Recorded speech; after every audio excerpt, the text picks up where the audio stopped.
Nós estamos de volta com o programa Você Pode Ser Feliz. Hoje é dia de São José Operário, então estamos rezando por você, trabalhador, trabalhadora, por você que está em busca de um emprego, pedindo a graça e a bênção de Deus para você e para toda a sua família. Lembrando que também é início do mês mariano, então a gente intensifica aí a nossa devoção à Nossa Senhora, pedindo a intercessão da Santa Mãe de Deus por você e por toda a sua família. No programa de hoje eu vou falar sobre a atividade humana no mundo. O que é isso? O que é essa atividade humana no mundo? Não é outra coisa senão o trabalho. A Constituição pastoral, que se chama Gaudium et Spes, do Concílio Vaticano II, que fala sobre a igreja no mundo contemporâneo, tem algumas ideias fundamentais e é doutrina da igreja, doutrina do Concílio Vaticano II, falando sobre a atividade humana no mundo, que é o exercício do trabalho. Você, quando sai da sua casa depois de ter se preparado, né? Porque se exercemos uma profissão é porque durante um tempo nós nos preparamos para que exercêssemos bem essa profissão. O que o Concílio Vaticano II, na Constituição Pastoral Gaudium et Spes, diz sobre a atividade humana no mundo? O primeiro ponto que o Concílio Vaticano nos ensina sobre essa atividade humana no mundo é a seguinte. Ele diz assim: por seu trabalho e inteligência, o homem procurou sempre mais desenvolver a sua vida.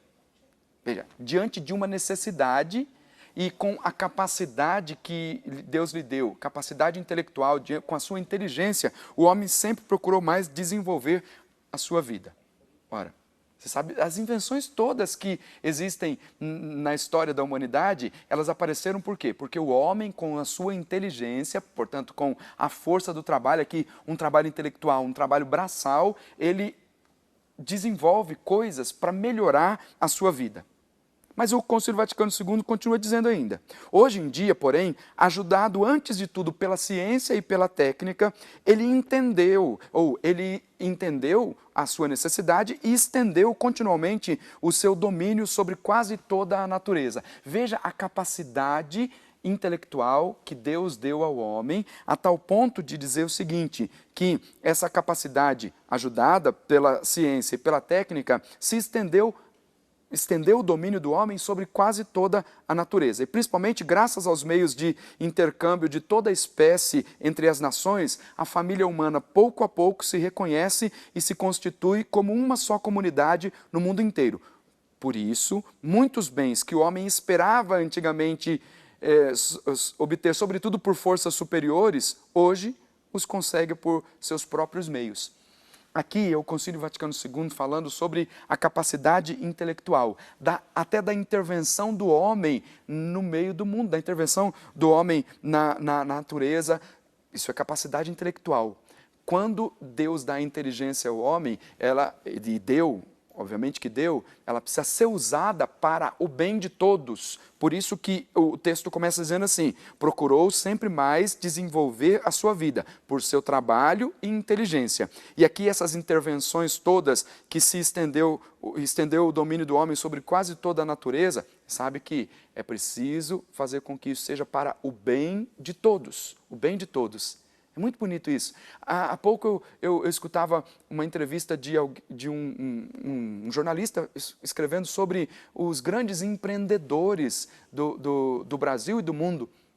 Porque algumas pessoas dizem assim: eu preciso trabalhar para ganhar um dinheiro, então vou arrumar uma empresa, vou trabalhar, vou ganhar um dinheiro aí para depois ter um tempo na minha vida assim de sombra e água fresca, não precisar trabalhar mais. E esse jornalista dizia assim, que mesmo aqueles que conseguiram com o seu trabalho, com a sua inteligência, ter grandes empreendimentos, serem grandes empreendedores, continuam sempre trabalhando, porque o trabalho dignifica o homem. Eles não conseguiram chegar num estado de vida que agora não preciso trabalhar mais, não preciso fazer mais nada, só vou ter sombra e água fresca. Eles não fazem isso, continuam trabalhando. O trabalho dignifica a vida do ser humano. O Concílio Vaticano II, na Gaudium et Spes, continua dizendo: diante deste esforço imenso que já penetra a humanidade inteira, surgem muitas perguntas entre os homens. Qual é o sentido e o valor desta atividade, da atividade humana no mundo? Como todas estas coisas devem ser usadas? A técnica, a ciência, o progresso na comunicação. Sabe como que é as coisas hoje, né? Você consegue se comunicar de uma forma muito rápida, você tem essa relação de comércio, de compra e venda também é muito rápido. Qual a finalidade desses esforços? Sejam eles individuais ou coletivos? A igreja, guardiã do depósito da palavra de Deus, que é fonte dos seus princípios de ordem religiosa e moral, embora não tenha uma resposta imediata para todos os problemas, deseja, no entanto, unir a luz da revelação à competência de todos, para iluminar o caminho no qual a humanidade entrou recentemente. Lembra que a Constituição Gaudium et Spes está dizendo o seguinte, sobre o mundo contemporâneo. As atividades do mundo contemporâneo, que objetivo tem? Seja a técnica, a ciência, o progresso científico, o progresso tecnológico, eles não podem nos separar de Deus. Quem é que deu a inteligência para que o homem criasse, para que o homem dominasse a natureza, para que tivesse essa intervenção humana aí na história da humanidade? O próprio Deus. Portanto, é preciso que o trabalho seja iluminado pela palavra. A atividade humana no mundo, ela precisa ser precedida de um temor. Que temor é esse? Temor que vem pela palavra de Deus. O temor do Senhor é o princípio de toda a sabedoria. Tá, então, apenas algumas ideias que você pode depois ler aí. É muito fácil hoje ler os documentos da igreja. Você pode ler através do site do Vaticano, vatican.va. Você entra lá, você consegue ler a Constituição Pastoral Gaudium et Spes falando sobre a igreja no mundo contemporâneo. Muito bem, é muita coisa para a gente conversar aqui e eu quero falar sobre a vida de São José. Há pouco você escutou aí a entrevista falando sobre São José operário. Agora nós vamos ver a figura de São José na vida de Jesus, a figura de São José apresentada na Sagrada Escritura. Então vamos acompanhar aí um trecho do Evangelho do nosso departamento de dramaturgia falando sobre São José. Acompanhe comigo. Depois que os magos partiram, o anjo do Senhor apareceu em sonho a José. José, José, levante-se! Pegue o menino e a mãe dele e fujam para o Egito.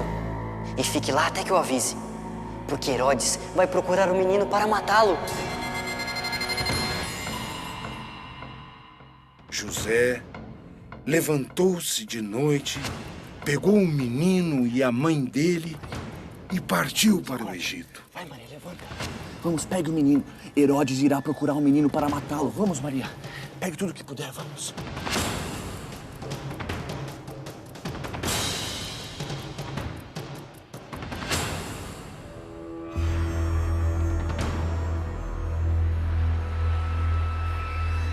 Aí ficou até a morte de Herodes, para se cumprir o que o Senhor havia dito por meio do profeta. Do Egito chamei meu filho.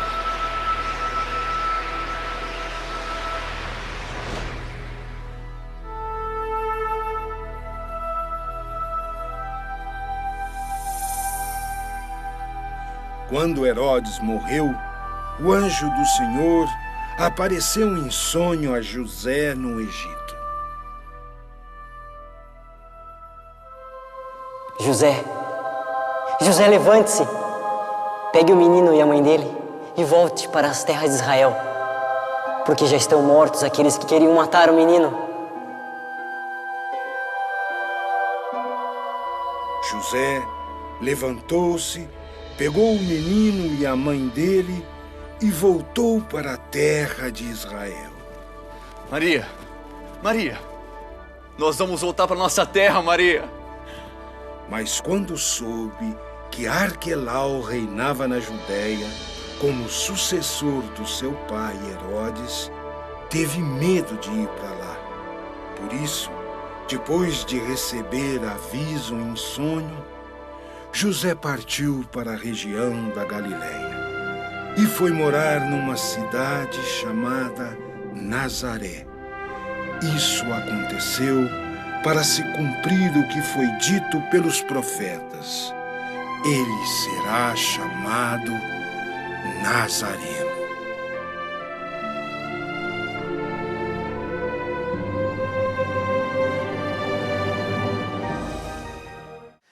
Muito bem, São José está disposto a fazer tudo para defender a bem-aventurada Virgem Maria, para defender São José. Diante de uma dificuldade, o que ele olha em primeiro lugar? Olha para a sua família.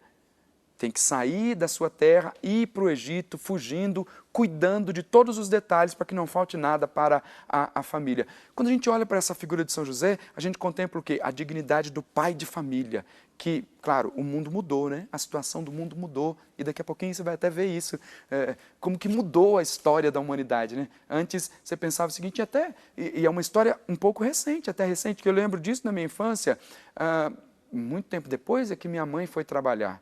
Mas no começo era meu pai que trabalhava e minha mãe cuidava de mim e dos meus irmãos. Éramos 7 naquela casa, então minha mãe tinha a responsabilidade de cuidar de tudo. Mais tarde ela precisou trabalhar também. Mas a figura do pai de família, do operário, daquele que tem que trabalhar para sustentar, para prover as necessidades da casa, a gente olha para São José, a gente entende exatamente isso. O trabalho de São José, a proteção da família, não deixar faltar nada, cuidar de todos os detalhes. É isso que nós encontramos no Evangelho. Nós encontramos na figura de São José um exemplo aí para toda a nossa família. Olha, eu estou aqui com a participação de muitas pessoas, graças a Deus. Quero agradecer aqui a participação da Maria Aparecida Santana de Jesus, de Itanhem, na Bahia. Obrigado pela sua participação. Ela está pedindo por um emprego. Nós pedimos, então, pela intercessão de São José Operário, que a bênção de Deus seja derramada na sua vida. A Juraci Ramos Cordeiro, de Mariluz, do Paraná. Ela pede oração para ela, pedindo saúde, paz, graça de conseguir construir a casa, pedindo por Sueli, pelos familiares, por Noeli e pedindo por seu trabalho e proteção para todos os seus familiares. Pedindo que São José Operário interceda por cada uma dessas intenções que estão apresentadas aqui. Daqui a pouquinho eu quero rezar, pedindo de uma forma muito especial por todos vocês. Esses pedidos estão chegando aqui para nós rezamos e você pode continuar participando com a gente através do nosso e-mail, serfeliz@rs21.com.br. A sua participação sempre é muito importante para a nossa programação. É bom saber que você está ligadinho aí na nossa programação. Está passando por uma necessidade, você tem a quem recorrer, a Jesus. E nós somos aqui a mão estendida para que você coloque seus pedidos de oração e nós continuaremos rezando para a sua família, rezando para todos os seus. Eu quero encerrar esse bloco aqui falando mais uma vez com você que é sócio. Obrigado pela sua contribuição, por você que nos ajuda a evangelizar. É o trabalho de evangelização que é feito graças à sua generosa contribuição. Muito bem, estou chegando aqui ao finalzinho deste bloco, vou para o intervalo, daqui a pouquinho eu volto. Tem coisa para falar para você, viu? As mulheres trabalham por esse mundo afora para sustentar a família também. Nós vamos ver daqui a pouquinho aqui no nosso programa. Já já eu volto.